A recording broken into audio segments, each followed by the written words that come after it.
Area of triangle. जरा ध्यान देंगे बच्चों। अभी इससे पहले मैं आपको एरिया ऑफ ट्राइंगल बताऊं,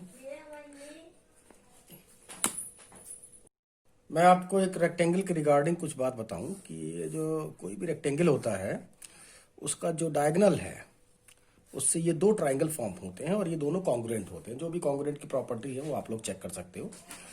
तो आपको पता लगेगा कि ये दोनों बिल्कुल ही सेम ट्राइंगल है, मतलब इक्वल ट्राइंगल है। ये ट्राइंगल और ये ट्राइंगल बिल्कुल सेम है। तो इसका जो एरिया है, इस टोटल का जो एरिया, उसका आधा एरिया इधर है और आधा एरिया इधर है। बात समझ में आ गई ना? Half of area this side and half of area this side. अब अगर मैं ट्राइंगल का, इस बात को ध्यान रखिएगा। और वैसे अगर एरिया की अगर बात करें हम, तो लेंथ इंटू ब्रेथ होता है। तो लेंथ इंटू ब्रेथ, मैं जरा इसको हाइट एच लिखना चाहूंगा ब्रेथ की जगह पर। तो जो इसका जो एरिया है वो हो जाएगा area of this rectangle is equal to हो जाएगा कितना, लेंथ इंटू ब्रेथ। ब्रेथ को मैंने बी नहीं लिखा, एच लिखा है। तो अब जरा ध्यान देंगे कि अगर किसी भी ट्राइंगल का अगर आपको एरिया निकालना हो तो मैं एक रेक्टेंगल के अंदर एक ट्राइंगल बनाने जा रहा हूं। ध्यान देंगे जरा, ऐसे, ठीक है। और मैं इससे एक परपेंडिकुलर डाल रहा हूं, नेमिंग कर दे रहा हूं मैं A B C D E and F, right.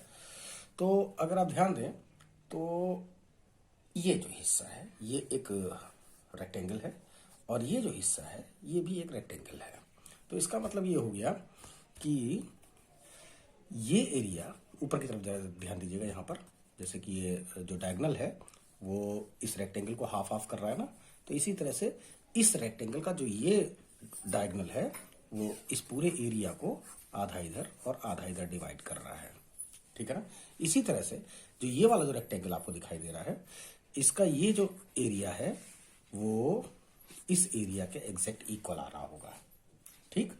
तो इसका मतलब हो गया कि अगर ये एरिया इस एरिया के इक्वल है और ये एरिया इस एरिया के इक्वल है, तो इसका मतलब होगा कि जो टोटल ट्राइंगल का जो एरिया है उसका आधा एरिया ये और प्लस ये है और आधा एरिया ये वाला है।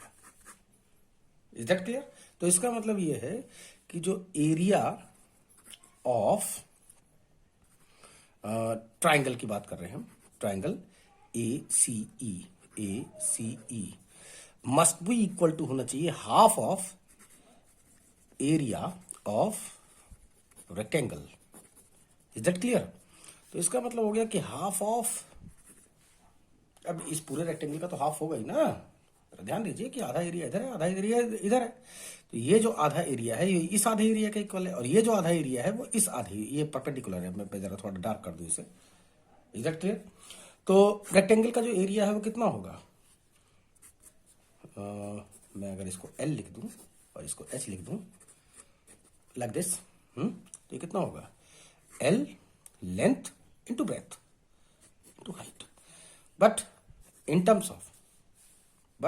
terms of this triangle, this BA is equal to CF, which is called इस ट्राइंगल के अगर टर्म में अगर मैं कहूं तो इस BC को हम ब्रेथ ना, मतलब इस BA को ब्रेथ ना बोल के हम इस ट्राइंगल की हाइट भी बोल सकते हैं।